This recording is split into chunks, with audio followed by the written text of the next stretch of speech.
এই শোনো না, আমাদের অন্ধবিশ্বাস চ্যানেলটি যারা এখনো সাবস্ক্রাইব করেননি প্লিজ সাবস্ক্রাইব করে দাও। আর অল্প কিছু সাবস্ক্রাইবার হলে 1 লক্ষ পরিবার হবে। সবাই প্লিজ সাবস্ক্রাইব এবং বেশি বেশি শেয়ার করে দাও please. Please leave me, he is my husband. কিন্তু পুলিশ তা নিয়ে ঠাট্টা করছে। স্নিগ্ধা ভয়ে নীলার সাথে সিটিয়ে আছে। তখন ওখান থেকে একজন সিয়ামকে ফোন করে সবটা বলে। সিয়াম সিরহানের কাছে ছিল, ফোন পেয়ে দৌড়ে চলে আসে। মনে মনে ভাবে এখন যদি কেউ তামাশা করে তাহলে তাকে কঠিন শাস্তি দিবে। রুহির পুলিশগুলোর হাত পা ধরার মতো অবস্থা। সিয়ামের এ সময় রুহিকে এখানে দেখে হতবাক হয়ে আছে। সে বিশ্বাস করতে পারছে না রুহিকে এ সময় এভাবে দেখবে। সিয়ামকে দেখে রুহির কান্না ভেঙে পড়ল, বলতে থাকে, ভাইয়া প্লিজ আমাকে নিয়ে চলুন, আমি ওনার কাছে যেতে চাই, প্লিজ আমাকে দূরে রাখবেন না, উনি আমার জন্য এমন করেছে। বলেই রুহি হাত জোর করে কাঁদতে থাকে। সিয়ামের চোখে পানি চলে আসে, হাত দিয়ে গার্ডদের ওদের ছাড়তে বলে। রুহি ভেতরে গিয়ে সিয়ামের দিকে কৃতজ্ঞতার চোখে তাকিয়ে কাঁদে। সিয়ামের চোখেও পানি। রুহি সিয়ামকে স্নিগ্ধাকে দেখায়। সিয়ামও বুঝতে পারে, স্নিগ্ধাকে কোলে নিয়ে কাঁদতে থাকে, সারা মুখে আদরের চুমুতে ভরিয়ে দেয়। কেমন আছো সোনামা আমার? গুড। তুমি কে? আমি তোমার চাচ্চু। খুশিতে লাফ দিয়ে বলে, সত্যি? তাহলে বাবা কোথায়? সিয়ামের চোখ দিয়ে শুধু পানি পড়তে থাকে। কিছু না বলে রুহিকে ইশারা দিয়ে তার পিছু আসতে বলে। কিছু দূর যেতেই নিজে আপনজন সবাইকে দেখতে পায়। ইরহানের বাবা ডাক্তারকে চিৎকার করে বলছে, যত টাকা লাগে দেব, কিন্তু আমার ছেলেকে সুস্থ চাই। ডাক্তারও তাকে বোঝাচ্ছে, টাকা থাকলেই সব হয় না, তাহলে ধনীরা মারা যেত না। ওনার বাঁচার আশা 50%। আপনাকে প্লিজ এভাবে কান্নাকাটি না করে আল্লাহকে ডাকেন। বলেই সে চলে। সিয়াম স্নিগ্ধাকে কোলে নিয়ে ওদের সবার কাছে গেল। আর রুহি ওই দূরেই দেয়ালে পিঠ ঠেকিয়ে বসে আছে। সামনে আগানোর সাহস পাচ্ছে না, আর না পারছে কারো মুখোমুখি হতে। তাই ওখানে চোখ বন্ধ করে দাঁড়িয়ে আছে। চোখের পানি যেন কিছুতেই থামছে না, বারবার আল্লাহর কাছে বলছে, আমার আয়ু দিয়ে হলেও তাকে বাঁচিয়ে দাও মাবুদ। এ জীবনে আর কখনো তোমার কাছে কিচ্ছু চেয়ে হাত পাতবো না। কিন্তু তার দোয়া খোদার সেই আরও শক্তি পৌঁছচ্ছে নাকি তা তো সে আর বুঝতে পারল না। আবার মনে মনে নিজেকেই দোষ দিচ্ছে। সে একজন গুনাহগার স্ত্রী, তার দোয়া কি খোদা কবুল করবে? কখনো না। সে তো চরম পাপী স্বামীকে মৃত্যুর মুখে ঠেলে দিয়েছে। তাহলে খোদা তাআলা তার কথা কেন শুনবে? সিয়াম স্নিগ্ধাকে নিয়ে প্রথমে মাহমুদার কাছে যায়। মাহমুদা খানম কিছুক্ষণ ওর দিকে তাকিয়ে সিয়ামের দিকে তাকায়। সিয়াম ইশারায় তাকে রুহিকে দেখায়। তারপর আবার স্নিগ্ধাকে দেখে স্নিগ্ধাকে সাথে সাথে কোলে নিয়ে হাউমাউ করে কেটে দেয়। আমার দাদু, আমার সোনা, কোথায় ছিলে তুমি এতদিন? আমার কথা কি মনে পড়ে না? স্নিগ্ধা কাঁদো কাঁদো মুখ নিয়ে সিয়ামের দিকে তাকাতেই সে বুঝে যায়। ওর মাথায় হাত দিয়ে বলে, তোমার দাদুমা, গ্র্যান্ডমাদার। তখন স্নিগ্ধা বুঝতে পারে। সেও মাহমুদাকে জড়িয়ে ধরে তার নরম ঠোঁট দিয়ে মাহমুদার 2 গালে চুমু খায়। তারপর বাড়ির সবার সাথে পরিচয় করে দেয়। জুহি দৌড়ে গিয়ে রুহিকে জড়িয়ে ধরে। রুহি হকচকিয়ে গেলেও পরে বুঝতে পারে এবং সেও জড়িয়ে কাঁদে। 2 বোনকে কেউ থামাতেও যায় না। তারপর পরিবারের সবার কাছে যায়, কিন্তু রুহি কথা বলে না। নিচের দিকে তাকিয়ে চোখের পানি বিসর্জন দিচ্ছে। সারিন তার কাছে যায়নি। খুব রাগ তার রুহির উপর। এভাবে সে এতগুলো মানুষের খুশি কেড়ে নিয়েছে। তার ভাইকে এত বছর কষ্টে রেখেছে, তাকে তো আর এত সহজে ক্ষমা করা যাবে না। তাই সে দূরে দাঁড়িয়ে থাকে। এতক্ষণে ডাক্তার চলে আসে। একটা অপারেশনের দরকার হয়েছে। আঘাত আর ক্ষত খুবই ভালোভাবে ছিল। মাথায় আঘাতটা খুবই গুরুতর। জ্ঞান না কোমায় যেতে পারে বা মারা যেতে পারে যে কোনো সময়। এইসব বলে ওখান থেকে চলে গেল। রুহি তখন বিড়বিড় করে বলে, আমার জন্য ওনার এই অবস্থা। আমি ওনাকে মৃত্যুর মুখে দিয়েছি। খোদা যেন আমাকে অনেক খারাপ মৃত্যু দেয়। আমি আমার স্বামীর খুনি। রুহির এসব কথা সিয়াম শুনে নেয়। ওর দিকে তাকাতে দেখলো রুহি আস্তে আস্তে ঢলে পড়ছে। সিয়াম ধরার আগেই সে পড়ে যায় এবং জোরে মাথায় বাড়ি খায়। সাথে সাথে রক্ত গড়িয়ে পড়তে থাকে। আর এই রক্ত পড়ার সুযোগ পেয়ে কম পড়েনি। স্নিগ্ধা মায়ের এই অবস্থা দেখে মাম্মা বলে জোরে চিৎকার দেয়। মাহমুদার কোলে অজ্ঞান হয়ে ঢলে পড়ে। ডাক্তাররা এসে রুহিকে নিয়ে যায় আর স্নিগ্ধাকে সেলাইন দেয়। পুরো পরিবারের শোকের ছায়া নেমে আসে। একদিন পর রুহির জ্ঞান ফিরেছে। কারোর সাথে কথা বলেনি। মুনমুন খান সে কথা বলতে চেয়েছে, কিন্তু সে নিজেই শুধু বিভিন্ন কথা বলেছে। রুহি একটাও কথা বলেনি। একবারের জন্যও স্নিগ্ধার জিজ্ঞেস করেনি। ডাক্তাররা চেক আপ করে গেছে, নার্সকে আর বাড়ির সকলকে বিভিন্ন উপদেশ দিয়ে গেছে, কিন্তু এসবে রুহির কোনো আগ্রহ ছিল না। সবাই কেবিন থেকে বেরিয়ে যাওয়ার পর সেও কেবিনের বাইরে পা রাখে। মুখটা কেমনে থপথপে। নার্স বারবার নিষেধ করেছে কিন্তু থামেনি। সিয়াম আর জুহি হাসতেছিল। তারাও অনেক বাধা দেওয়ার চেষ্টা করেছে, কিন্তু সে কারোর সাথে কোনো কথা বলেনি। সোজা আইসিইউর দিকে চলে গেছে, কিন্তু তাকে কিছুতেই ভেতরে অ্যালাউ করবে না। রুহি কি আর সেসব শোনে? সে নিজের মতো যেতে দেয়, তারপর তাকে বাধা দেয়, কিন্তু কারোর সাথে কোনো কথা বলেনি। তখন শিয়াম এসে ওনাদের বুঝিয়ে রুহিকে ভেতরে যেতে দেয়। রুহিও ধীর পায়ে ভেতরে প্রবেশ করে। আইসিইউর ভেতরে প্রবেশ করলে যে কারো ভয়ে হাত পা ঠান্ডা হবে, কিন্তু রুহি তেমন কিছু হচ্ছে না। নার্স ওকে সিরহানের কাছে নিয়ে যায়।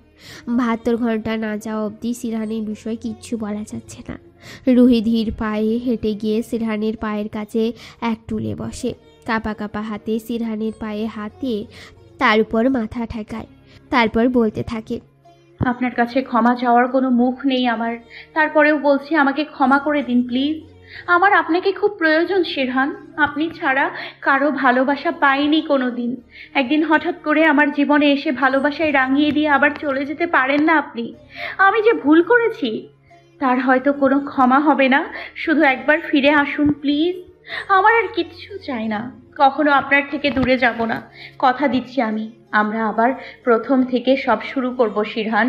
আপনার মেয়ের আপনাকে খুব প্রয়োজন, সে আপনাকে অনেক ভালোবাসে, কিন্তু আমার ভয়তে কিছু বলতে পারে না। প্রতিদিন আপনার নামে চিঠি লেখে, লুকিয়ে লুকিয়ে সেগুলো আবার পড়ে।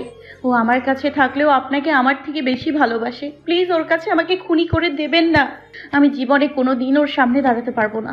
প্লিজ শিরহান, প্লিজ ফিরে আসুন। আমি আপনাকে অনেক ভালোবাসি। আপনাকে ছাড়া আমি বাঁচতে পারবো না। কথাগুলো বলে সিরহানের পা ধরে কাঁদতে থাকে। ভেতরে থাকা নার্সের চোখ দিয়েও পানি পড়তে থাকে। এভাবে কিছুক্ষণ থাকার পর সিয়াম এসে ওকে তোলে, নয়তো আজকে সারাদিন ওখানে কাটিয়ে দিত। সিয়ামকে বলে, ওনাকে উঠতে বলুন ভাইয়া, আমি ওনাকে ছাড়া বাঁচতে পারবো না। আল্লাহ যেন ওনার আগে আমাকে নিয়ে যায়। আমি ওনাকে ছাড়া থাকতে পারবো না।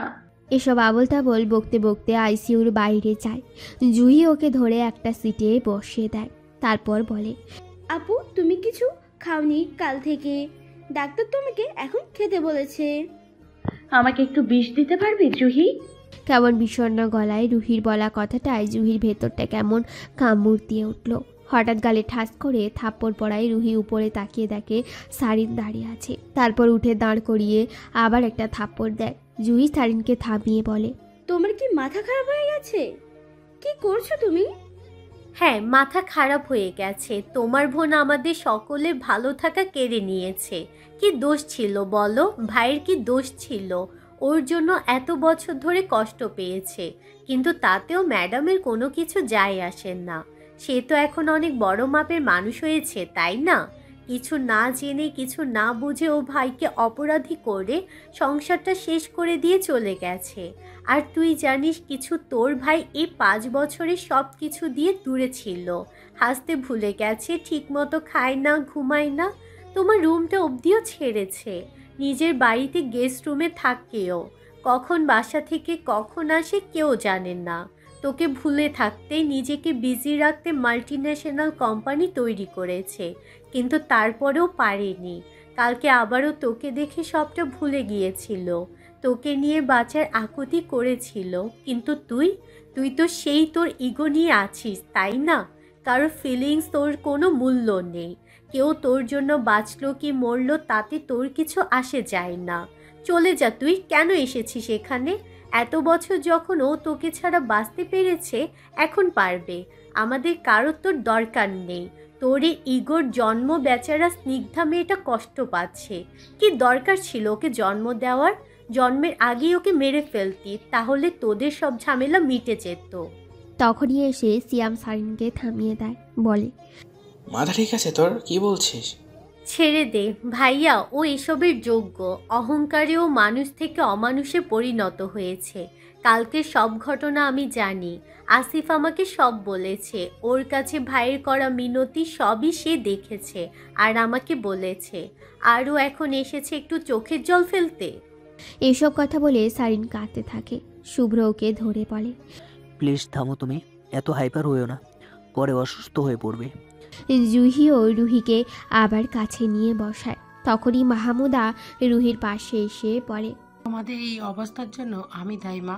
আমার ক্ষমা চাওয়ার মতো মুখ নেই। সেই আমিই বলছি, আমার ছেলেটা তোমাকে নিজের জীবনের থেকেও বেশি ভালোবাসে। তুমি ওর কাছে একবার ওর জানটা চাইলে ও হাসতে হাসতে সব কিছু দিয়ে দিবে। এতদিন তোমাকে সবটা বলার সুযোগ ছিল না, কিন্তু আজকে তোমাকে সব বলছি। আমি সিরানকে ফোর্স করেছিলাম মৃদুলাকে বিয়ে করতে। ও যদি মৃদুলাকে না বিয়ে করে তাহলে আমি সাথে সাথে সুইসাইড করব। এমনকি বিষ আমি তখনও হাতে নিয়েই ছিলাম। ও যেমন তোমাকেও ভালোবাসতো, ঠিক আমাকেও ভালোবাসতো। তাই আমি এমন একটা কথা বলতেই ও দিশেহারা হয়ে যায় আর ও রাজিও হয়ে যায়। আর ওদিকে মৃদুলা ও মুক্তা ওই দিন পার্টিতে একটা ছেলেকে হায়ার করে যাতে তোমাকে সিরানের কাছে খারাপ বানাতে পারে। ও ছেলেটা আর তোমাকে এক রুমে বন্দি করে আর তোমার সাথে অসভ্যতামি করতে বলে। ও তোমার সাথে একটু বেশি খারাপ আচরণ করে এবং যখন তোমাকে সবাই দোষারোপ করতে থাকে তখন ও শুধু তোমার অপেক্ষায় ছিল কখন তুমি কিছু বলবে। কিন্তু তুমি কিছু না বলে বাসা থেকে বেরিয়ে যাও। কিন্তু যদি তুমি কিছু বলতে তাহলে কারো সাধ্য ছিল না তোমাকে কিছু বলার। তখন শুভ্র বলে, শুধু এগুলোই করেনি, তোমার জন্য তিনজনকে নিজে খুন করেছে। প্রথমে তোমাকে মাস্টাল করা স্কুলের সেই সায়েন্স স্যার, দ্বিতীয় তোমার মেডিসিনের ফর্মুলা তোমাকে মেরে দিতে চাওয়া ওই চায়নার একজন সাপ্লাই, তৃতীয় তোমার সাথে পার্টিতে অসভ্যতামি করা ওই ছেলেটা। এই তিনজনকেই ও খুব ভয়ানক মৃত্যু উপহার দিয়েছে। আরও একজন লিস্টে আছে, কিন্তু সেটাকে আমরা কেউ জানি না।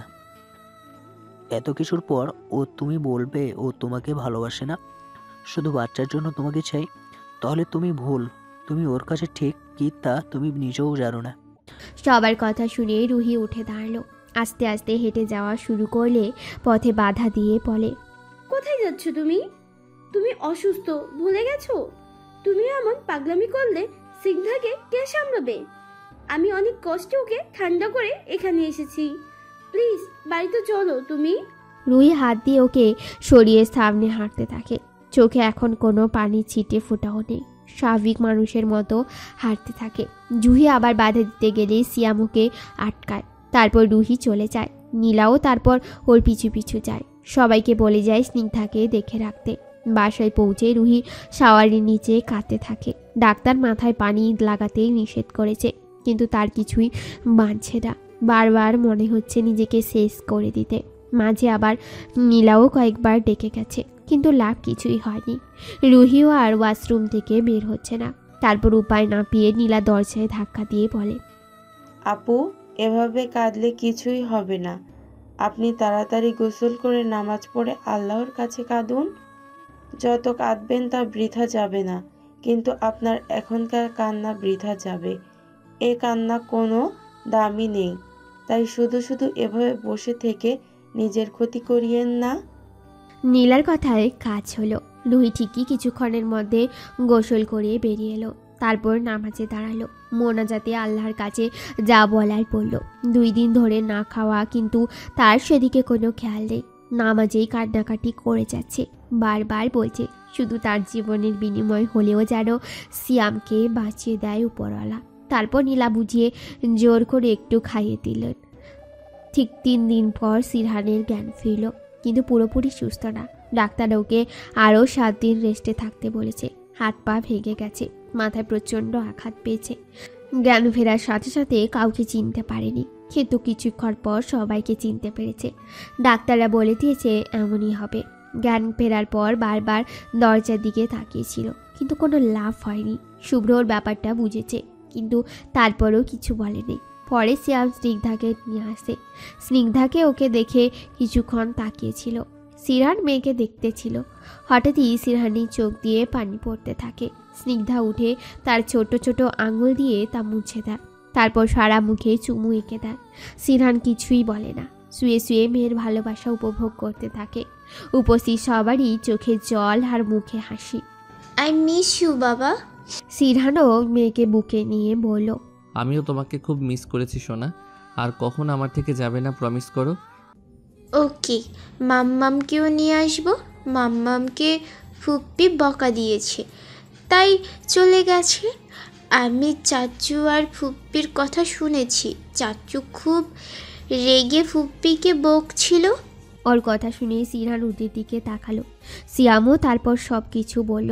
সিরহান কিছু না বলে দীর্ঘশ্বাস ছাড়ল। স্নিগ্ধা মন খারাপ করে বাবার বুকে ঘাপটি মেরে আছে। তারপর আস্তে আস্তে বলে, বাবা, মাম্মাম পড়ে গিয়ে মাথা ফেটে গেছে, অনেক ব্যথা পেয়েছে, প্রচুর রক্ত বের হয়েছে। মাম্মাম অনেক অসুস্থ, চলো না আমরা তাকে নিয়ে আসি। সিরহান কিছু না বলে চুপ করে থাকে। এক সপ্তাহ পর সিরহানকে বাসায় নেওয়া হয়েছে। এতদিন ডাক্তারদের অবজারভেশনে ছিল, এখন হুইল চেয়ারে করে বাসায় আনা হয়েছে। ডাক্তাররা একজন নার্স সঙ্গে করে আনতে বলেছিল, কিন্তু সারিন মানা করে দেয়। সিরহানকে বাসায় আনার পর বিকেলেই সারিন, শুভ্র, জুহি, সিয়াম রুহির বাড়িতে চলে যায়। যদিও আগে থেকে সবটা নীলাকে বলে রেখেছিল। আর প্রতিদিনই সিয়াম একজন ডাক্তার পাঠিয়েছে রুহির চিকিৎসার জন্য। অনেক সময় ধরে ওরা ড্রয়িং রুমে ওয়েট করছিল, কিন্তু রুহি রুম থেকে বের হয়নি। তারপর অধৈর্য হয়ে সারিন রুহির রুমের দিকে যায়, দেখে দরজার ভিতর থেকে আটকানো। তারপর দরজা একটা ধাক্কা দিয়ে বলে, রুহি, রুহি, তুই কি আমার কথা শুনতে পারছিস? তাহলে প্লিজ বেরিয়ে আয়। ভাইয়ের এখন তোকে দরকার, প্লিজ আমাদের সাথে চল। কোনো নার্সই নেই হসপিটালে যে ভাইয়ের দেখাশোনা করবে। আমি তো অসুস্থ, আমি তো পারি না। আর জুহির কি সিরহানের যত্ন নেওয়ার ঠিক হবে বল? যতই হোক ছোট ভাইয়ের বউ, আর ভাইও ওকে অ্যালাউ করবেন না। প্লিজ তুই চল। সিয়াম সাইডের মাথায় একটা বাড়ি দিয়ে বলে, কি সব আবল তাবল বলছিস? তুই থাম, দেখো কি করে, নিজে তো কিছুই পারিস না। ওদের এই ঝগড়ার মাঝে রুহি দরজা খুলে দিল। একেবারে রেডি হয়ে ব্যাগ গুছিয়ে বের হয়েছে। ওরা কেউ বিশ্বাসই করতে পারছিল না, কিন্তু সবাই খুশি হয়। তারপর সারিন গিয়ে ওকে জড়িয়ে ধরে। মাফ করে সোনা, প্রমিস আর কখনো তোর সাথে খারাপ ব্যবহার করব না। রুহি বলে সামনে হাঁটা দেয়। সারিন বেশ মনক্ষুণ্ণ হয়ে ওর দিকে তাকিয়ে থাকে। শুভ্র ওকে সান্ত্বনা দেয়। রুহি কারোর সাথে কোনো কথা না বলে সোজা গাড়িতে গিয়ে বসলো। তারপর একে একে সবাই চলে আসলো। একেবারে বাসায় তালা ঝুলিয়ে রেখে এসেছে। গাড়িতে রুহি কারোর সাথে কোনো কথা বলেনি, একেবারে জানলা দিয়ে সোজা বাহিরে তাকিয়েছিল। ওরা কেউ আর জোরও করেনি কিছু নিয়ে। বাসায় পৌঁছে রুহি বাড়ির ভেতরে চলে গেল আর নীলাকে বলল সব কিছু নিয়ে আসতে। বাসায় ঢুকতেই দেখে স্নিগ্ধা জিয়ানের সাথে কিছু একটা নিয়ে ঝামেলা করছে। স্নিগ্ধা ঝগড়ায় না পেরে রাগে দুঃখে কেটে দিল। রুহিকে আসতে দেখেই তার কাছে যায়। রুহিও হাঁটু ভেঙে তার সামনে বসে শাড়ির আঁচল দিয়ে চোখ মুখ সব মুছে দেয়। তারপর স্নিগ্ধা ভেঙে ভেঙে বলে, আই মিস ইউ। তুমি কেন আগে আসোনি? আমি তোমার সাথে রাগ করেছি মাম্মা। ওই পচা ছেলে আমাকে ব্যথা দেয় মাম্মা, একটা থাপ্পড় দিয়েছে। স্নিগ্ধার কথা শুনে সিয়াম জুহির দিকে চোখ গরম করে তাকায়। জুহি পরিস্থিতি সামলাতে জিহানের কাছে যাওয়া শুরু করলে রুহি হাতের ইশারায় ওকে থামায়। তারপর স্নিগ্ধাকে ছেড়ে জিহানকে কোলে নেয় আর স্নিগ্ধার হাত ধরে সোফায় গিয়ে বসে। দুজনকে দু পায়ে বসায়।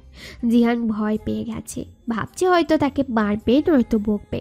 তারপর রুহি ওর মাথায় হাত বুলিয়ে বলে, তোমার নাম কি বাবা? জিহান। তুমি কে? রুহি একটু হালকা হেসে বলে, আমি তোমার একমাত্র মনি, বুঝেছো? মনি? তুমি আগে বলবে না তুমি আমার মনি? আমি তো মামার কাছে শুনেছি, তোমার কথা শুনেছি, তোমার কথা মনে করে কাঁদে, আমি দেখছি। Please forgive me her. জিহানের কথা শুনে রুহির চোখে পানি এসে গেল, কিন্তু নিজেকে সামলে আবার বলল, ওকে, আগে শোনো, এখন আমি এসে গেছি, এখন থেকে সব সময় গুড বয় হয়ে থাকবে, কেমন? আর ও হচ্ছে তোমার বোন। বোনকে কেউ মারে বলো? ভাইয়ের কাজ হচ্ছে বোনকে সব বিপদ আপদ থেকে রক্ষা করা। আজকের পর মনে থাকবে কথাটা? জিহানও মাথা নাড়িয়ে সায় দিল। ওকে, তাহলে বোনকে একটা হামি দাও।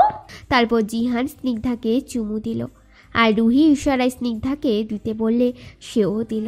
তারপর দুজনকে খেলতে পাঠালো। সে যেহেতু আগে থেকে জানে সিরহান গেস্ট রুমে থাকে, তাই চুলে খোপা করতে করতে নীলাকে বলল, নীলা সব কিছু রুমে পাঠিয়ে দিও। তারপর চলে গেল রুমে। ঢুকতে দেখলো সিরহান এক হাত দিয়ে টি শার্ট খুলতে চেষ্টা করছে, কিন্তু পারছে না। যেহেতু এক হাত ব্যান্ডেজ করা, তাই সমস্যা হচ্ছে। রুহি গিয়ে সিরহানের সামনে দাঁড়ালো। তারপর আঁচল কোমরে গুঁজে আরও ক্লোজ হয়ে সিরহানের টি শার্ট খুলতে থাকে। সিরহান এই সময় ওকে কোনোভাবেই আশা করেনি, নিজেকে যেন বিশ্বাসই করতে পারছে না রুহি তার এতটা কাছে। চোখ গিয়ে পড়ল সোজা রুহির উঠানো আঁচলের খালি ফর্সা পেটের দিকে। রুহি ওর দৃষ্টি অনুসরণ করে হালকাভাবে বলে, অসভ্য নির্লজ্জ পুরুষ মানুষ। সিরহানও সাথে সাথে উত্তর দেয়, কেউ বের করে দেখালে দোষ নেই, আর আমি তাকালেই দোষ। রুহি এবার আগে টি শার্ট ধরে টান দেয়। এতে সিরহান একটু ব্যথা পায়, কিন্তু কিছু বলে না। সিরহানের থেকে সরে গিয়ে রুহি পুরো রুমের দিকে একবার তাকায়। হাসপাতালে ফিনাইলের গন্ধে মনে হচ্ছে এখনো আছে, আর সব অপরিষ্কার মাল হতো আছেই। এবার একটু জোরেই বলে, এটা যে কোনো মানুষের রুম দেখে তো মনে হচ্ছে কোনো অন্য গ্রহে এসে পড়েছি। বাড়িতে বউ না থাকলে সব পুরুষই ব্যাচেলার। রুহি কিছু না বলে সব দাঁত কামড়ে সহ্য করে নিল। তারপর পুরো রুম পরিষ্কার করলো। ক্লিনিংয়ের ব্যাপারে একটু বেশি খুঁতখুঁতে কিনা। পুরোটা সময় সিরহান রুহির দিকে তাকিয়েছিল। তার এখনো যেন বিশ্বাস হচ্ছে না রুহি তার সামনে আছে। কাজের ফাঁকে ছোট ছোট চুলগুলো বড্ড ডিস্টার্ব করছে। সিরহান একবার ইচ্ছে করছিল কাছে গিয়ে চুলগুলো ঠিক করে দিবে, কিন্তু পরে ভাবলো একেবারে কেটে দিলে পারলে ভালো হতো। তার থেকে বেশি অধিকার দেখাচ্ছে বেটায়। আবার মুখের ঘামের দিকে তাকিয়ে বড্ড হিংসে হচ্ছে। যদি এদের চিরতরে শেষ করে দেওয়া যেত তাহলে খুবই ভালো হতো। তখনই জুহি আসলো, আস্তে করে ডাক দিল, আপু আসবো? তোমরা তো কিছুই খাওনি, তোমাদের খাবার কি এখানে পাঠিয়ে দিব? আমারটা পাঠানোর দরকার নেই, স্নিগ্ধাকে খাইয়ে আমি খাবো, তুই ওনারটা পাঠিয়ে দে। জুহি, তুমি কিন্তু জানো আমি একা খেতে পারবো না। সিরহানের এমন কথায় ওরা কিছুটা অবাক হলো। রুহিও পাল্টা বলল, কেউ যে বাম হাত দিয়ে খায় তা তো আর জানতাম। সিরহান বুঝলো সে কি বলে ফেলেছে, তাই আবার বলে, ওকে, খাবারটা নিয়ে ললিতাকে পাঠিয়ে দিও জুহি। কিন্তু দাদা ভাই, ললিতা হচ্ছে কাজের বুয়া, তুমি তার কাছে খাবে? বাসায় কাজ করে বলে কি মানুষ না? তুমি পাঠিয়ে দিও। তখন রুহি বলে, হ্যাঁ তাই পাঠিয়ে দিস, কচি কচি মেয়ে লাগবে তাই না? রুহির এমন কথায় ওরা দুজনে হকচকিয়ে যায়। তারপর রেগে বের হতে নিলে সিরহান গরম গলায় বলে ওঠে, জুহি, বাড়িতে বাবা, কাকা আছে, সিয়াম, শুভ্র, আসিফ আছে। ওদের সামনে যেন আঁচল কোমরে গুজে না। যাও তাহলে, তোমার ওই জায়গা আমি পুড়িয়ে দেব। কিন্তু দাদা ভাই, আমি তো শাড়ি পরিনি, শাড়ি তো আপু। যা বলছি তাই করো, আমার বেশি কথা পছন্দ না। জুহি পরে ব্যাপারটা বুঝলো। তারপর রুহি আঁচল ঠিক করে রুম থেকে বেরিয়ে গেল। তার পিছু জুহিও গেল। দুজনে রুহির বাইরে আসতেই জুহি পিছন থেকে রুহির হাত ধরে বাধা দিল। রুহিও পিছনে তাকালো, জিজ্ঞেস করলো, কি হয়েছে?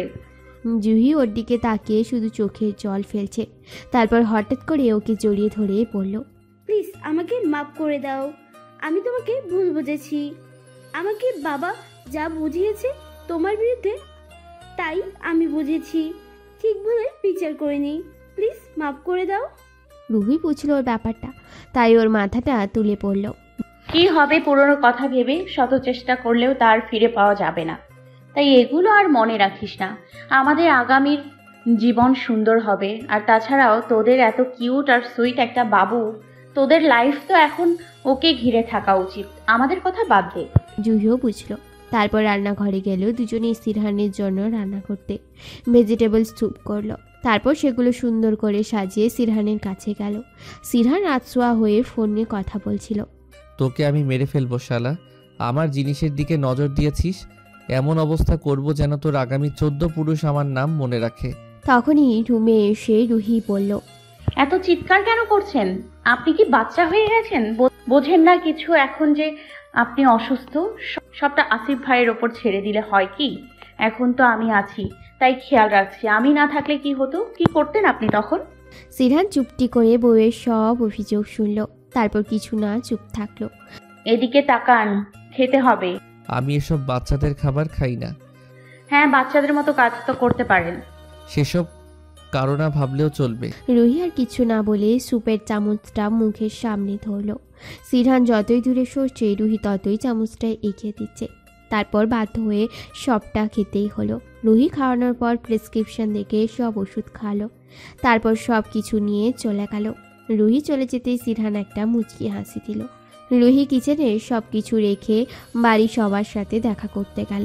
সিরহানের দাদি এখন বিছানায় পড়া মানুষ, কোনো মতে একটু চলতে পারে, তার কাছে গেল। রুহিকে দেখেই বৃদ্ধা কেঁদে দিল। কি রে নাথ বউ, এতদিন পরে বুড়ির কথা মনে পড়েছে? আমার কথা বাদই দিলাম, তোর স্বামীর কথা ভুলে গেলি? ছেলেটা মৃত্যুর মতো বেঁচে আছে। তার কথা শুনে রুহিও কেঁদে দেয়। তখনই পিছন থেকে কেউ রুহির কাঁধে হাত রাখে। পেছনে ঘুরে দেখে সিয়ামের মা। রুহিও ছোট মা বলে তাকে জড়িয়ে ধরে। পাগলি মেয়ে, এতগুলো বছর অভিমান করেছিলি, এই মায়ের কথা একবারও মনে পড়েনি? পড়েছে ছোট মা, কিন্তু আমি নিরুপায় ছিলাম। জানিস তোকে ছাড়া আমরা কেমন মরার মতো বেঁচেছিলাম। আর হ্যাঁ রুহি, তোর মেয়েটা দেখতে কি মিষ্টি রে, মন চায় সারাদিন চেয়ে থাকি। তারপর দুজনে হেসে দেয়। কিছু তো খাসনি মনে হয়, আয় সবাই খেতে বসেছে, তাড়াতাড়ি আয়। তারপর দাদি থেকে বিদায় নিয়ে ডাইনিংয়ে চলে গেল। সেখানে গিয়ে দুই শ্বশুর সহ সবার আগে খুব ভালোভাবে কথা বলে খেয়ে হাতের কাজ সব সেরে রুমে আসলো। রাত 11টা বাজে। সিরহান এখনও ফোনে কিছু একটা ঘাঁটছে। রুহি ফ্রেশ হয়ে যেই না বিছানায় শরীরখানা দিল, তখনই সিরহান ডান হাত দিয়ে টেনে বুকের উপর ফেলল। হঠাৎ আক্রমণে কিছুটা হক চুকিয়ে গেলেও নিজেকে সামলে নিল। সিরহান হাত দিয়ে মাথায় হাত বুলিয়ে দিচ্ছে। দুজনের কেউ কথা বলছে না। পুরো রুম জুড়ে পিনপত নীরবতা। কিছুক্ষণ পর সিরহান বলল, স্নিগ্ধা কোথায়? মা বাবার কাছে, অনেক আগেই নাকি ঘুমিয়ে পড়েছে। তারপর আবার পুরো রুমে জুড়ে নীরবতা। কিছুক্ষণ পর সিরহান টের পেল শার্ট ভিজে যাচ্ছে আস্তে আস্তে, নিজের চোখটাও কেমন জ্বলছে। তখনই রুহি সিরহানকে আরও জোরে জড়িয়ে বলল, প্লিজ আমাকে মাফ করে দিন, আমার জন্য আপনার আজকে এই অবস্থা। আমি আপনার সাথে ওই দিন এমন না করলে আজকে আপনাকে এমন অসুস্থ হয়ে পড়ে থাকতে হতো না।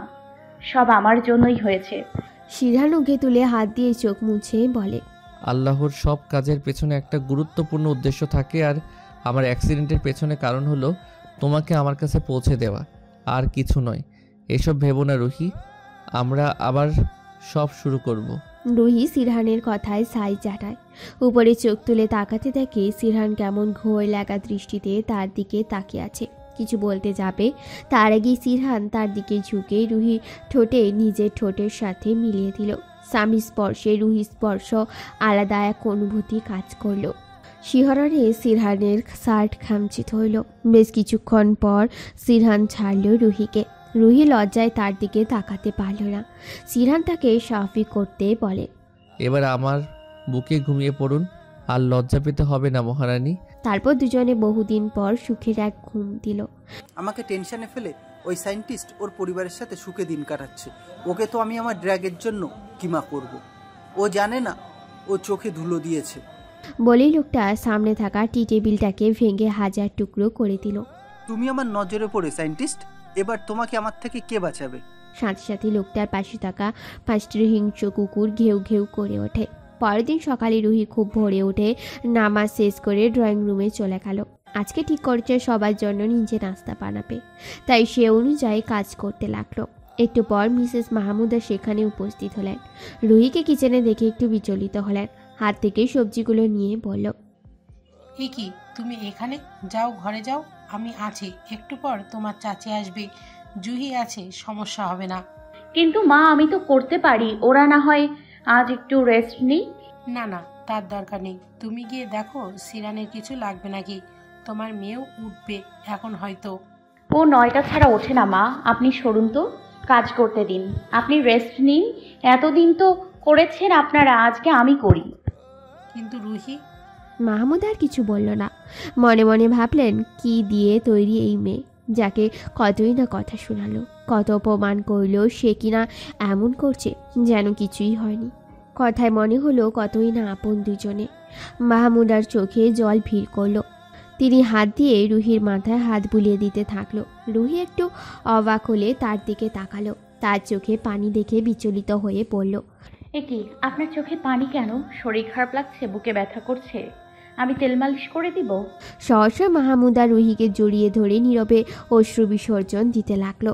তাকে কাঁপতে দেখে রুহি বুঝলো সে কাঁদছে, তাই তাকে তুলে পড়ল। কি হয়েছে? এভাবে বাচ্চাদের মতো কাঁদছেন কেন? আমাকে ক্ষমা করে দে মা, আমি হিরে চিনতে ভুল করেছি। আমার জন্য তোদের তিনজনের জীবন নষ্ট হয়ে গেছে। তুই যাওয়ার পর একদিনও আমি শান্তিতে ঘুমোতে পারিনি। কালকে রাতে মনে হলো আমি অনেক বছর পর ঘুমিয়েছি। প্লিজ আর মনে কোনো কষ্ট রাখিস না। আমার ছেলেটা তোকে অনেক ভালোবাসে, কিন্তু আমি বোকা মা, ওর চাওয়া গুরুত্ব দেইনি, যার জন্য আমার সংসার এতদিনে ছিন্ন বিচ্ছিন্ন ছিল। এবার তুই সব ঠিক করে নে মা। আপনি আগের কথা আর ভাববেন না মা। আমি আর অতীত মনে রাখতে চাই না। নিজেদের মতো আমরা সব আবার গুছিয়ে নিব। আপনি শুধু আমাদের জন্য দোয়া করবেন। ততক্ষণে জুহি চলে আসলো। ওদের দুজনের একসাথে দেখে খুব খুশি হলো। কাছে এসে বলল, বড় মা, তুমি তো আমাকে ভুলেই গেছো। পাগল নাকি? তোকে ভুললে তো নিজেকে ভোলা হবে। আচ্ছা। তারপর সব নাস্তা রেডি করে রুহি শিরহানের জন্য সাজিয়ে ঘরে নিয়ে গেল। দেখলো শিরহান উঠেছে। আপনি ফ্রেশ হবেন তো চলুন, বাথরুমে নিয়ে যান। শিরহান কিছুক্ষণ ওর দিকে তাকিয়ে চোখ ফিরিয়ে নিল। রুহির মনে হলো শিরহানের চোখে কিছু একটা ছিল। কি হয়েছে সেটা জিজ্ঞেস করতে নিলে আবার থেমে যায়। ভাবলো পরে জানাবে। শিরহানকে ধরে ওয়াশরুমে নিয়ে গেল। শিরহান আর তাকে ভেতরে ঢুকতে দিল না। রুহি বাইরে দাঁড়িয়ে রইল, কিন্তু শিরহানের চেহারায় গম্ভীরতা তার ভালো লাগলো না। কিছুক্ষণ পর শিরহান বেরিয়ে আসে। রুহি তাকে ধরে বিছানায় বসায়, তারপর খাবার খাইয়ে দিতে শুরু করলো। খাওয়ার মাঝে শিরহান বলল, তুমি এখান থেকে চলে যাও রুহি। রুহি রুটি ছিঁড়ে সবজিতে দেওয়া শুরু করছিল। শিরহানের কথা শুনে তার হাত বন্ধ হয়ে যায়। তার দিকে জিজ্ঞাসাসূচক দৃষ্টিতে তাকিয়ে থাকলো। নিজেকে একটু সামলে একটা ফাঁকা ঢোক গিলিয়ে বলে, আপনার মাথা ঠিক আছে? কি বলছেন এসব? যা বলছি ঠিক বলছি। প্লিজ তুমি তোমার বাসায় চলে যাও। শিরহান, কি আবোল তাবোল বলছেন? বাসায় চলে যাব মানে কি? এটাই তো আমার বাসা। আর আপনার কি হয়েছে? বুঝেছি, অ্যাক্সিডেন্টের ট্রমা কাটিয়ে উঠতে পারেননি হয়তো।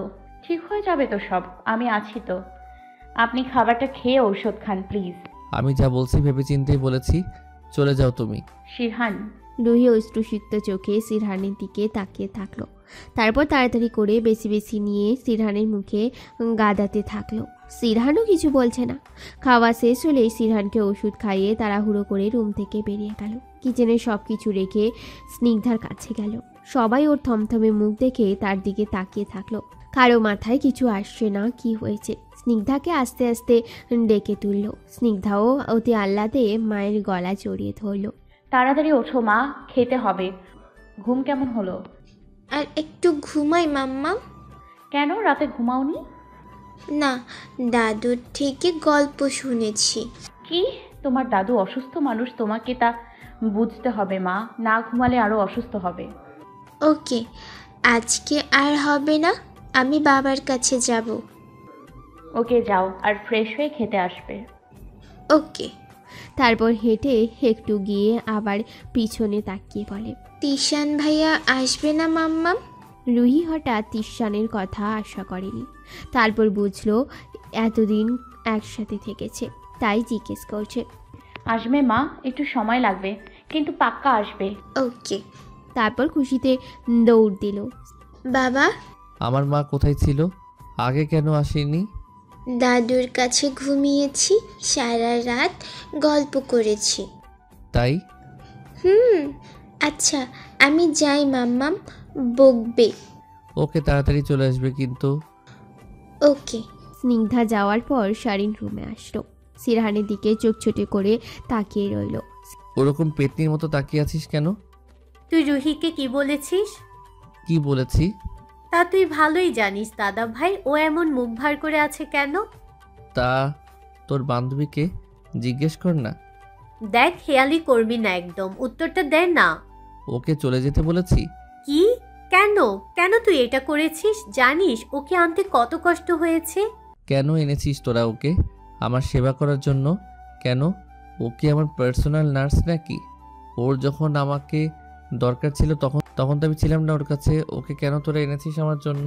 তিরহানের কথার উপর সারিনার কোনো কথা খুঁজে পেল না, আস্তে ধীরে বলল, তাই বলে তুই এভাবে বলবি দাদা ভাই? ও তোর বউ, বাহিরে তো কেউ না। তো তাতে কি হয়েছে? আমিও তোর স্বামী, আমি কি ছিলাম ওর পাশে? ও কেন আমার জন্য কষ্ট করবে? ও একজন শিক্ষিত সম্মানিত মানুষ, আর আমাকে তো কত মানুষ উঠতে বসতে কত গালি দেয়। ও আমার জন্য এখানে কেন পড়ে থাকবে? ওকে চলে যেতে বলো, সুস্থ হলে যেন আসে। ভাই তোর মাথা ঠিক আছে? ঠিক থাকবে না কেন? আচ্ছা শোনো, আমি তো কয়েক মাস পরে পঙ্গু হয়ে যেতে পারি, তখন তো ও কি এই পঙ্গু স্বামীকে টানবে নাকি? এর একটা ফিউচার আছে সারিন, বুঝিস না কেন? তখনই দরজা খুলে রুহি রুমে আসলো। সারিনকে চোখের ইশারায় যেতে বললে সারিন যাওয়ার পর শিরহানের মুখোমুখি এসে দাঁড়ালো। হ্যাঁ, কি যেন বলছিলেন আপনি? কি বলছিলাম, তুমি কি আড়ি পেতে শুনেছো নাকি? আড়ি পাতবো কেন? আমিই তো পাঠিয়েছি। কি কিন্তু কেন? এই যে এতক্ষণ যা বললেন তা শুনতে। আপনি পঙ্গু হয়ে যাবেন তাই না? তাহলে পাটা আরো ভেঙে পুরোপুরি করে দেই পঙ্গু। তারপর কিছুক্ষণ দুজন দুজনের দিকে তাকিয়েছিল। রুহি তো রাগে ফুঁসছে আর চোখে এসে ভিড় করেছে জলরাশি। শিরহান তার দিকে চুপ করে তাকিয়ে আছে। হঠাৎ করে শিরহানকে জড়িয়ে ধরে শব্দ করে কেঁদে দিল।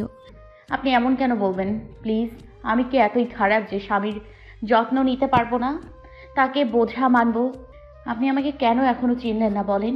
আমরা পরিস্থিতির জন্য আলাদা ছিলাম, কিন্তু এখন আমরা এক আছি, তাহলে এখন কেন তাড়িয়ে দিচ্ছেন? শিরহান রুহিকে পেছন থেকে ধরে পড়ল। আমি চাইনি রুহি, আমার তুমি সাফার করো, তাই তোমাকে মুক্ত করতে চেয়েছি, যেন তোমার কোনো কিছুতে বাধা না পড়ে। প্লিজ জান, ভুল বুঝো না। আমি জানি আপনি আমার ভালো চান, কিন্তু আপনার থেকে দূরে গিয়ে ভালো থাকবো না। আপনি প্লিজ আর এমন কথা কখনো বলবেন না। ওকে এবার থামো, ভার্সিটিতে যেতে হবে তো, যাবে না? হ্যাঁ, রেডি হয়ে আসছি বলেই রুহি রেডি হতে গেল। তারপর শিরহানের থেকে বিদায় নিয়ে খেয়ে বেরিয়ে গেল। রুহি অকৃত্রিম যন্ত্র আর ভালোবাসায় শিরহান 3 মাসের মধ্যেই পুরোপুরিভাবে সেরে উঠল।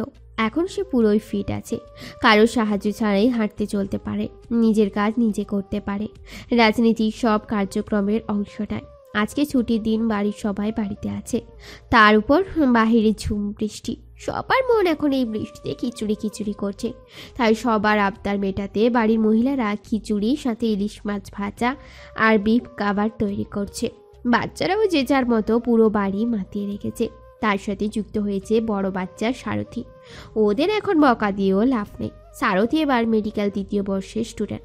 শুক্র শনি 2 দিন বন্ধ পেয়ে বাড়িতে চলে এসেছে। আর স্নিগ্ধা আর জিহান সারাদিন পিপি করে তার পেছনে পড়ে থাকবে। দুপুরে রান্নার পর সবাই নামাজ গোসল সেরে খাবার টেবিলে উপস্থিত। সবার থেকে ছোটদের মধ্যে টান টান উত্তেজনা। আজকে তাদের খাওয়ার অনেক আগ্রহ, যদি পুরোটা শেষ করতে পারে তবেই ঘুরতে যেতে পারবে, তাই অবশ্যই আজকে সব খাওয়া চাই। তারপর সবাই খুব মজা করে খেয়ে তৃপ্তি ঢেকুর তুলল। বিকাল 3টা বাজতেই বাচ্চাদের সারথির কাছে বায়না, বাহিরে যেতেই হবে। বৃষ্টিও এখন নেই, তাই আর চেপে ধরেছে। প্রায় 3:30টার দিকে তারা বেরিয়ে যায়। প্রথমেই শিশু পার্কে যাবে, যেখানে সবগুলো রাইডে চড়ে তারপর স্ট্রিট ফুড খাবে। তারা 3 জন অনেকগুলো রাইড চড়ে তারপর আসলো দোলনার কাছে। সারথি আর উঠবে না বলে জিহানা স্নিগ্ধাকে উঠিয়ে দিল, এবং সেখানে আরও অনেক বাচ্চাদের গার্ডিয়ানের ছিল। জিহানা স্নিগ্ধাকে পাশাপাশি জায়গা না পাওয়ার জন্য আলাদা বসতে হলো। ওরা তো ওখানে আছেই, তাই সারথি একটু ফোনটা ঘাঁটতে লাগলো। কিছুক্ষণ পর জিহান ডাক দিল, পিপি বোন কোথায়? কেন? ও তো এই। সারথি স্নিগ্ধাকে দেখতে পেল না। ওর মাথা কেমন ফাঁকা লাগছে। আবারও নিজেকে সামলে চারপাশে দেখতে লাগলো। ততক্ষণে জিহান নেমে এসে সারথির হাত ধরে আশেপাশে তাকাতে লাগলো। দুজন মিলে কয়েকটা ডাক দিল, কিন্তু কোথাও স্নিগ্ধা কোনো ডাক শুনল। অন্যান্য বাচ্চাদের মা বাবাকে জিজ্ঞেস করলে তারাও বলতে পারল না, তারা নাকি দেখেইনি। জিহান তো কেঁদেই দিল। সারথিরও কান্না অবস্থা, কিন্তু তারপরও নিজেকে সামলে আবারও খুঁজতে লাগলো। ফোন থেকে ছবি বের করে দেখাতে লাগলো, কিন্তু কেউ ওকে চিনল না বা দেখল না। সারথি ওখানেই মাথায় হাত দিয়ে বসে পড়ল। পিপি ওঠো না, আমরা চাচুকে ফোন করি, তারপর গার্ড আসলে আমরা ফ্লাইট করে ওকে মেরে যাব। সারথি এবার জিহানকে ধরে কেঁদে দিল। ফোন দিয়ে সে শিরহানকে বলবে, তার সাহসটুকুও নেই। শিরহান, আমার মনটা কেমন করছে, আপনি সারথিকে ফোন করুন না, ওরা কেমন আছে, কি করছে একটু জিজ্ঞেস করুন। আবার পরে গিয়ে হাত পায়ে ব্যথা পেল কিনা। মেরিজান, তুমি শুধু শুধু চিন্তা করছো, অনেক তো মেয়েকে নিয়েছিলে, এবার আমার দিকে মন দাও। রুহি ধাক্কা মেরে শিরহানকে সরিয়ে দিল। পানিতে টইটুম্বুর চোখে ওকে পড়ল। আমি কি বলছি আপনি শুনতে পাচ্ছেন? আমার কেমন যেন লাগছে, মনে হচ্ছে আমার কলিজাটা কেউ টানছে। প্লিজ আপনি একবার ফোন করে দেখুন না। এতটা রিয়েক্ট কেন করছো? ওকে ফাইন, আমি আসিফকে ফোন করে ওদের পাহারা দিতে যেতে বলছি। বলেই পকেট থেকে ফোন বের করে হাতে নিতেই দেখে সারথীর কল। সারথীর কল পেয়ে শিরহান ভ্রু কুঁচকে বলে, এখন সারথী কল করেছে কেন? কি? সারথী ফোন দিন, আমাকে দিন। বলেই রুহি 1 সেকেন্ডও দেরি না করে মোবাইলটা হাত থেকে ছিনিয়ে নিল। হ্যালো হ্যালো সারথী, তুমি শুনতে পাচ্ছ আমার কথা? স্নিগ্ধা, জিহান কি করছে? তোমরা ঠিক আছো তো? রুহির বিচলিত কণ্ঠ শুনে সারথী কাঁদতে কাঁদতে বলল, কিছু ঠিক নেই ভাবি, স্নিগ্ধাকে কোথাও খুঁজে পাচ্ছি না। সব জায়গায় খুঁজেছি কিন্তু কোথাও নেই। আমি তোমার আমানত রাখতে পারলাম না। রুহি একটু ভিমড়ি খেয়ে পড়ে যেতে নিলে শিরহান ওকে ধরে নেয়। ফোনটা কানের কাছে নিয়ে আবার জিজ্ঞেস করলো। সারথী সব বলে দেয়। ফোনটা কেটে রুহিকে বিছানায় বসিয়ে চলে যেতে নিলে রুহি হাত ধরে পাথা দিয়ে বলে, কথা দিন আমাকে আমার মেয়ে সুস্থ অক্ষত অবস্থায় ফিরিয়ে আনবেন। ওর গায়ে একটা আঁচড়ও লাগতে দেবেন না। কথা দিচ্ছি জান, আমার কলিজাকে আমি যেন যে কোনো মূল্যে ফিরিয়ে আনবো। বলেই রুম থেকে বেরিয়ে গেল। রুহিও তার পিছু পিছু গেল। ড্রয়িং রুমে গিয়ে সিহামকে ডাক দিল। সাথে সাথে সিয়াম আর জুহি বেরিয়ে এলো।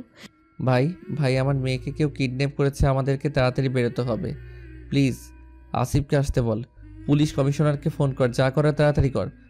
জুহি দৌড়ে রুহির কাছে গেল। সিয়াম শিরহানের হাত ধরে বলে, ভাই তুমি শান্ত হও, আমাকে সবটা বলো কি হয়েছে। এর মধ্যে সারথী আর জিহান চলে আসে। জিহান দৌড়ে জুহির কাছে যায়। মাম্মাম, আমার বোনকে পাচ্ছি না, প্লিজ খুঁজে দাও না। আমি আর মারামারি করব না। জুহি জিহানকে কোলে নিয়ে এটা সেটা বোঝাতে থাকে। বাড়ির সবাই এসে ড্রয়িং রুমে উপস্থিত হয়। সারথী রুহিকে সোফায় বসায়, তারপর হাত ধরে বলে, আমাকে প্লিজ মাফ করে দাও ভাবি, আমি আমার দায়িত্ব পুরোপুরি পালন করতে পারিনি। তোমরা আমায় ওকে ভরসা করে পাঠিয়েছিলে, কিন্তু দেখো আমি আমার জীবনের বিনিময় হলো ওকে এনে দিব। প্লিজ কথা বলো তুমি, প্লিজ। রুহির থেকে কোনো সারা শব্দ না পেয়ে শিরহানের কাছে গেল। ভাইয়া ট্রাস্ট মি, আমি ইচ্ছে করে করিনি। তোমরা আমায় ভুল বুঝো না প্লিজ। তখনই সারথীর মা এসে ওকে শিরহানের থেকে সরিয়ে নেয়। মন কোথায় ছিল তোর? এত উদাসীন কেন সব কিছুতে? বল, কি করেছিলি তুই? কোথাও তোর কোনো হাত নেই তো? মা, কি বলছো তুমি? তখনই শিরহান সারথীর দিকে তাকিয়ে বলে, তোর এই বয়ফ্রেন্ড নাকি ওই ফরেনার ছেলেটা? ওকে ফোন করতো, ও কোথায়? সারথী শিরহানের দিকে তাকিয়ে থাকে। শিরহান ওকে চুপ থাকতে দেখে বলে, কি হলো, চুপ করে আছিস কেন? দেখ আমি জানি ওই ছেলের সাথে তোর সম্পর্ক আছে, প্লিজ ফোন কর ওকে। ইয়া, তুমি ভুল ভাবছো। ও অনেক ভালো ছেলে। বিদেশি, তাতে কি হয়েছে? ও অনেক ভালো ছেলে, এসব কিছুই করবে না। ও খুব সহজ সরল। আমি তোর থেকে ওই ছেলের ক্যারেক্টার সার্টিফিকেট চাইনি, আমি ওকে ফোন করতে বলেছি, ফোন কর। সারথী ফোন হাতে নিয়ে বারবার একটা নাম্বারে কল করছে, কিন্তু বারবার বন্ধ বলছে। এমন অনেক ট্রাই করার পরও ধরছে না। শিরহানের দিকে হতাশা দৃষ্টিতে তাকালো। শিরহানও বুঝলো। ওকে বলল, ওর বাসার ঠিকানা তো জানিস, তাহলে সেটা দে। না, জানি না। ও আমাকে কখনো ওর বাসায় নেয়নি। শিট, আই সোয়ার ওকে পেলে আমি মেরে ফেলবো। ওই আমার মেয়েকে কিডন্যাপ করেছে। বিশ্বাস করো, ও। ঠাস করে একটা থাপ্পড় পড়লো সারথীর গালে। ওর মাকে মেরে হাত ধরে টানতে টানতে ঘরে নিয়ে যেতে বলল, তোর জন্য আজকে এত বড় বিপদ। কি করতেছিলি তুই? ওই ছেলের সাথে লটরপটর করতে গিয়েছিলি ওইখানে? না মা, বিশ্বাস করো তোমরা, ইউবি খুব ভালো ছেলে, ও এমন কিছুই করবে না। সারথীকে রুমে নিয়ে আটকে রাখলো আয়েশা বেগম। শিরহান হঠাৎ করে বাড়ির সকলের দিকে তাকিয়ে পড়ল। রুহি, নীলা কোথায়? রুহি চোখ তুলে তাকিয়ে পড়ল। ওকে তো আমি দুপুরের খাবারের টাইমের টেবিলে দেখেছিলাম, তারপর আর দেখিনি তো। দাঁড়ান, আমি ডেকে দিচ্ছি। নীলা। কিন্তু কোনো আওয়াজ আসলো না। জুহি গিয়ে দারোয়ানকে ডাক দিল। সে আসার পর জুহি জিজ্ঞেস করলো, আঙ্কেল, সারথীরা বের হয়ে যাওয়ার পর আপনি বাসা থেকে কাউকে বের হতে দেখেছেন? হ্যাঁ, ওই যে মেয়েটা আছে না, যার সাথে স্নিগ্ধা দাদু থাকে, তাকে বেরোতে দেখলাম। আর যেহেতু ও এই বাড়িতেই থাকে, তাই গার্ডরা ওকে কিচ্ছু বলেনি। সিরহান দৌড়ে এসে বলে। ও কোন দিকে গিয়েছে আপনি দেখেছেন? তখনই সিরহানকে থামিয়ে রুহি বলে। কি করছেন আপনি? নীলা অনেক ভালো মেয়ে, আর ও আমার মেয়েকে অনেক ভালোবাসে। ও এমন কিছু করবে না, এমন হতেই পারে না। ও কোনো দরকারি কাজে বেরিয়েছে। কি দরকারি কাজ? হ্যাঁ, ও আমাদের ফ্যামিলির মতো ছিল এতদিন। বাসায় যার যা দরকার হয় সব গার্ডরা এনে দেয়, তাহলে ও কেন বাইরে গিয়েছে? আর আজকে আমি বারবার বলেছি ওদের সাথে গার্ড দিতে, তাও তুমি শুনলে না। বাচ্চাদের সাথে তুমিও নাচতে থাকলে গার্ড না নেওয়ার জন্য, তাতে নাকি তাদের স্বাধীনতায় বাধা পড়বে। What a logic man.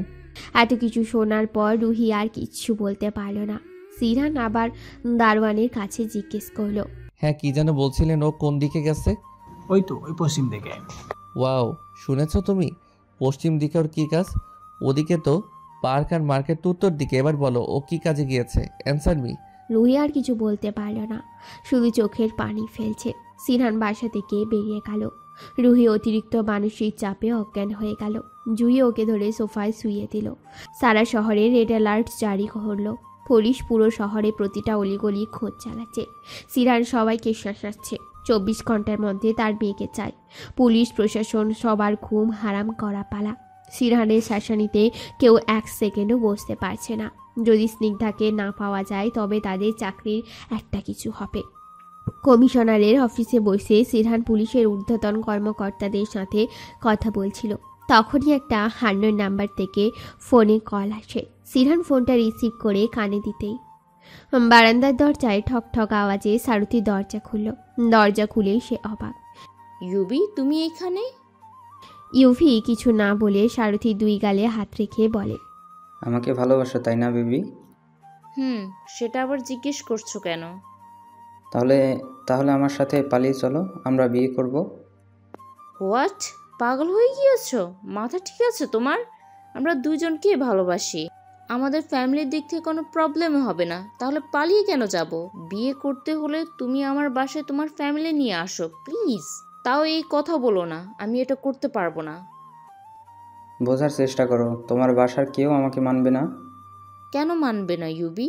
কি করেছো তুমি? ওয়েট, তুমি তো জানো তাই না আমার ভাইজি কিডন্যাপ হয়েছে? তাহলে এই সময় তুমি আমাকে এমন অফার কেন করছো? দেখো, আমি জানি না, তোমাকে এখন যেতেই হবে এবং তুমি যাবে, আমাকে বিয়ে করবে। বিয়ে কোনো মুখের কথা নয় ইউবি, বললে আর হয়ে গেল। বিয়ে করা অনেক বড় একটা দায়িত্ব, আর তুমি এখনো কোনো কিছুতে সিরিয়াস নয়। প্লিজ লিভ, যাও এখান থেকে। আমি তোমাকে বিয়ে করতে চাই আর করব, এটাই ফাইনাল। বলে ইউভি চলে যেতে নিলে সারথি বলে, দাঁড়াও। তারপর ইউভির সামনে দাঁড়িয়ে বলে, স্নিগ্ধা কিডন্যাপ হওয়ার পিছনে কোনো তোমার হাত নেই তো? ইউভির চেহারা কেমন পাল্টে গেল। সারথি খুব কঠোর চোখে তাকিয়ে আছে। What are you crazy? তোমার ভাইজিকে কিডন্যাপ করে আমার লাভ কি? আমার মাথা হাত দিয়ে বলো ইউবি, স্নিগ্ধা কিডন্যাপ হওয়ার পিছনে তোমার কোনো হাত নেই তো? কাম ডাউন বেবি, আমি তোমাকে ছুঁয়ে বলছি, আমি কিছু জানি না। আমি ছোটবেলায় একটা কথা শুনেছিলাম, ছুঁয়ে মিথ্যে বললে নাকি যাকে ছুঁয়ে সে আর নাকি বেশি দিন বাঁচে না। হোয়াট ননসেন্স, এসব কেমন কথা? আর যদি তোমার মুখে এমন শুনি, আর তুমি আমাকে সন্দেহ করছো সারথি? তুমি এত ভয় পাচ্ছ কেন? আর এত রিয়েক্ট করছো কেন? তুমি তো কিছু করনি তাই না? সারথির শীতল কণ্ঠ বলা কথা ইউভি কিছুটা ঘাবড়ে গেল। তোমার চোখের আর মুখের কথা আলাদা কেন ইউবি? দেখো, ভালোবাসায় সন্দেহ থাকা উচিত না। ভালোবাসো না আমাকে তুমি, তাহলে এত সন্দেহ কেন? আমার দাদা ভাই কোনোদিন আমার সাথে উচ্চস্বরে কথা বলেনি, আজকে বলেছে। কেন জানো? শুধুমাত্র তোমার জন্য। দাদাভাই কাউকে শুধুমাত্র সন্দেহ করে না। আমি 200% শিওর তোমার সাথে কোনো কানেকশন আছে। সেটা কি ইউবি? বেবি, তুমি আমাকে এভাবে জেরা করছো, তাও এভাবে? জেরা করছি না তো, তাছাড়া তো হাইপার হচ্ছ কেন? স্নিগ্ধাকে ফাতালে নিয়ে গেল ভাইয়া, সেখান থেকে খুঁজে বের করবে। তাছাড়া একজন করে শাস্তি দিবে, কোনো আইন না। এবার তুমি যাও, কেউ আসলে আমি সমস্যায় পড়ব। ওকে। ইউভি চলে যেতে সারথি বলে, এই ঘটনা তোমার যদি কোনো হাত থাকে, আমি নিজ হাতে তোমার শাস্তি দিব ইউবি। সিরান ফোনটা কাটে নিতেই ও পাশ থেকে এলো। কি মেয়ার, খুব তো উঠছিলে তাই না? আমি তোমাকে আগেই বলেছিলাম আমার কথা মানতে, তা তো মানলে না, তাই এই ছোট্ট কাজটা আমার করতে হলো। আসলে তোমরা খুব বোকা তাই না? নাহলে আমার মতো একটা শত্রু থাকতেও কিনা সিকিউরিটি ছাড়া মেয়েকে বাসার বাইরে বের করো। দেখ, তোর সাথে যত শত্রুতা সব আমার মেয়েকে ছেড়ে দে, নয়তো এমন হাল করব যে পৃথিবীতে বেঁচে থাকতে চাইবি না। সিরান শক্ত গলায় বললেও অপর পাশে লোকটার কাছে তা হাস্যকর শোনালো। আগে তো মেয়েকে বাঁচাও। আর হ্যাঁ, আমার শত্রুতা তোমার সাথে না, তোমার বউয়ের সাথে। তাকে এত ব্রিলিয়ান্ট কে হতে বলেছিল বলো তো? তার জন্য আজকে ফুটফুটে বাচ্চাটার আজকে এই অবস্থা, নয়তো তোমাদের দিকে আমি ফিরেও তাকাতাম না। বাই দা ওয়ে, বাচ্চাদের চোখ, কিডনি, হার্ট তো বিক্রি হয় জানো না? মানে আমার একটু লাগতো আর কি। আর বাচ্চাদের ব্লাডও জোগাড় করা খুব কষ্টকর, তাই ভাবছিলাম তোমার মেয়েকে মারার পর কিডনি, চোখের পাশাপাশি ব্লাডও নিব। একবার ভাবো তো, তোমার মেয়ে মরার পর এত ভালো কাজের জন্য ওপরে কতই শান্তিতে থাকবে। আমার মেয়ের গায়ে যদি একটাও আঁচড় লাগে, তোর বংশের কেউ বেঁচে থাকবে না।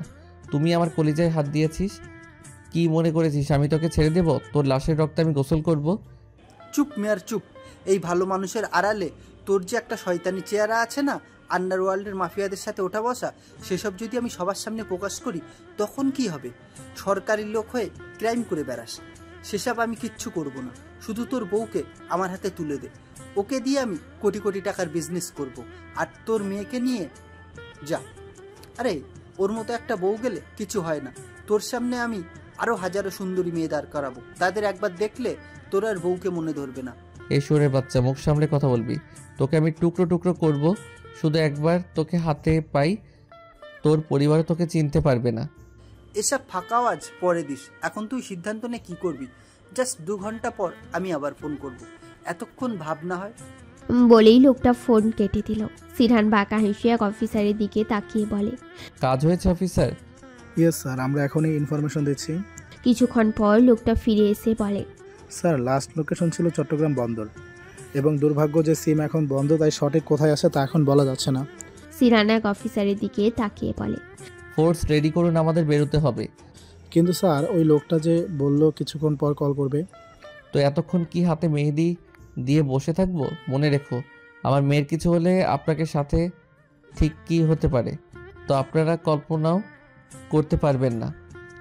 সরি স্যার, বুঝতে পারছি, কিন্তু ওই লোকটা পরের স্টেপ আমাদের জানতে হবে, তাই একটু ওয়েট দরকার। নয়তো আমরা এখনও কিছু করলে ওরা সতর্ক হয়ে যাবে এবং আপনার মেয়ের কোনো ক্ষতি করতে পারবে। সিরহান রাগে একটা চিৎকার দিয়ে দেওয়ালে জোরে একটা বাড়ি মারে। অন্যান্য অফিসাররা একটু ভয় পায়, কিন্তু কেউ কিচ্ছু বলে না। মিডিয়ার মানুষগুলো অফিসের গেটে হামলে পড়েছে। কে কার আগে সংবাদ তাদের টেলিভিশনে প্রচার করতে পারবে তারই প্রতিযোগিতা হচ্ছে মনে হলো। গার্ডরা তাদের আটকাতে পারছে না। সিনিয়র এক অফিসারকে বের হয়ে আসতে দেখে তাকে একের পর এক প্রশ্ন করতে থাকে। কেউ কেউ তো বিরোধী দলকেও টেনে আনছে। অফিসার তাদেরকে সময় মতো সব জানাবে বলে গাড়িতে উঠে চলে যায়। অন্যদিকে বিরোধী দলের নেতারা প্রেস ব্রিফিংয়ে বলছে এখানে তাদের কোনো হাত নেই। কেউ যদি তাদের উপর কোনো দোষ চাপাতে চায় তাহলে তাদের দলের কর্মীরাও দাঙ্গা বাঁধালে ও তাদের কিছু করার থাকবে না। সিরহানের দিকে আঙুল তুলে বলে, মেয়ে নিরাপত্তা দিতে পারে না, সে কি করে শহরে নিরাপত্তা দিবে? চোখ পিট পিট করে স্নিগ্ধা তাকায়। এক রুমের কোনায় ছোট্ট এক বিছানায় সে পড়ে আছে। কিছুই তার ছোট্ট মাথায় ঢুকছে না। অচেনা জায়গায় আর কাউকে না দেখে ভয় পেয়ে চিৎকার দিয়ে কাঁদল, মাম্মাম। ঠিক তখনই দরজা ঠেলে কেউ একজন খাবার হাতে ঘরে প্রবেশ করে। স্নিগ্ধা তাকে দেখে উঠে দাঁড়িয়ে বলে, নীলা আন্টি, এটা কোথায়? আমি মাম্মার কাছে যাব। না সোনা, এখন তো যেতে পারবে না।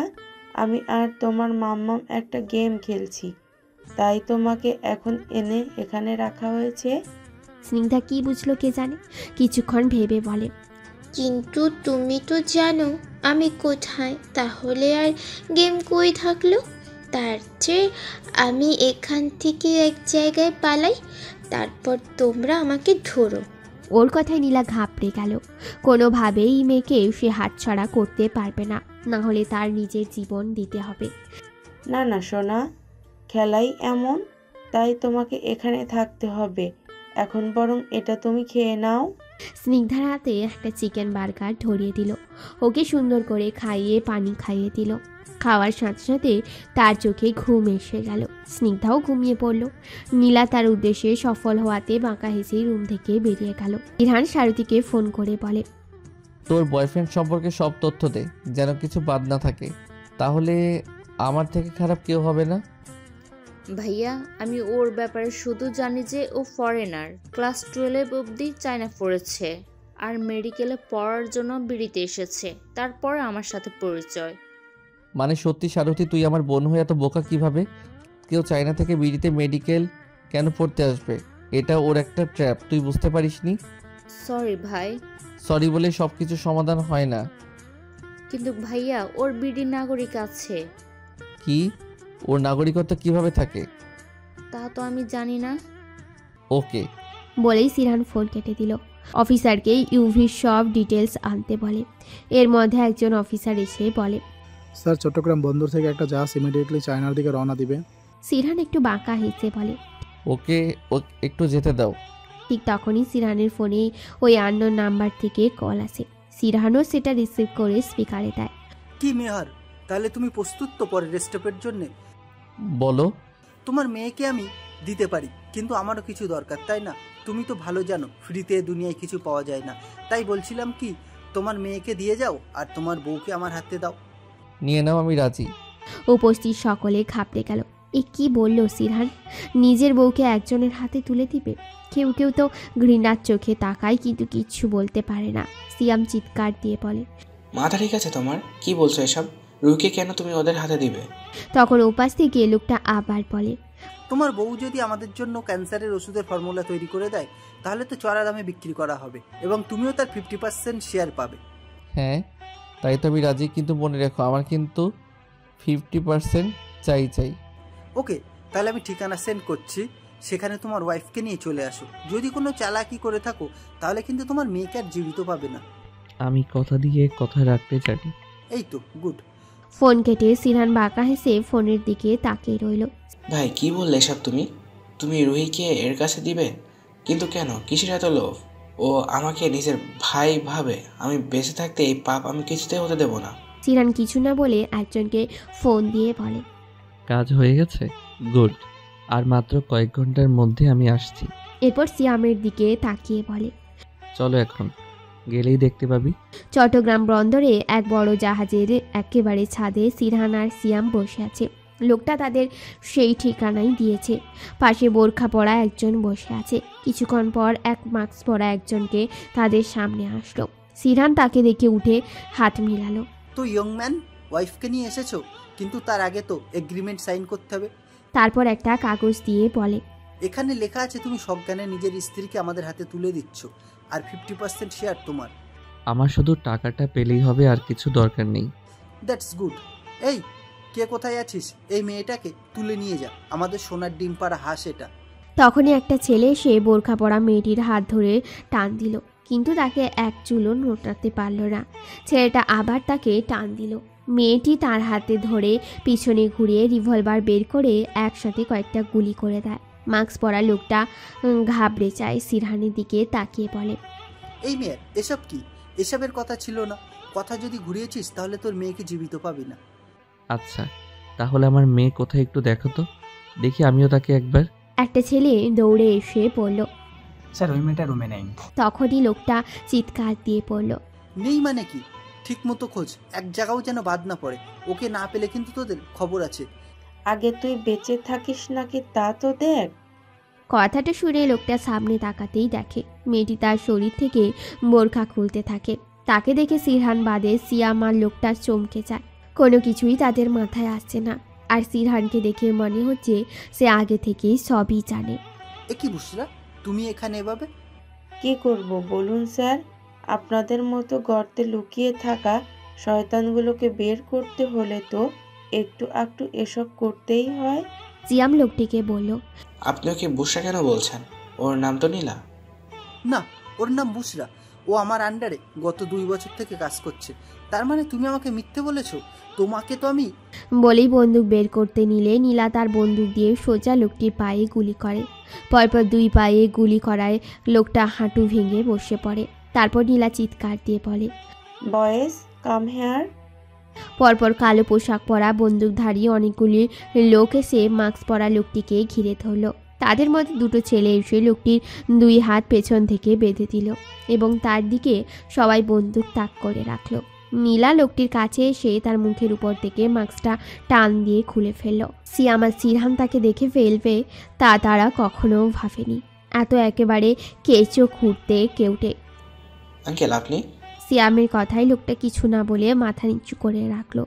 সিরহান তার কাছে গিয়ে বলে, নিয়মিত ভালোবাসার গল্প শুনতে এবং পড়তে আমাদের অন্ধবিশ্বাস চ্যানেলটি সাবস্ক্রাইব করে পাশে থাকা বেল আইকনটি ক্লিক করুন। ধন্যবাদ সবাইকে।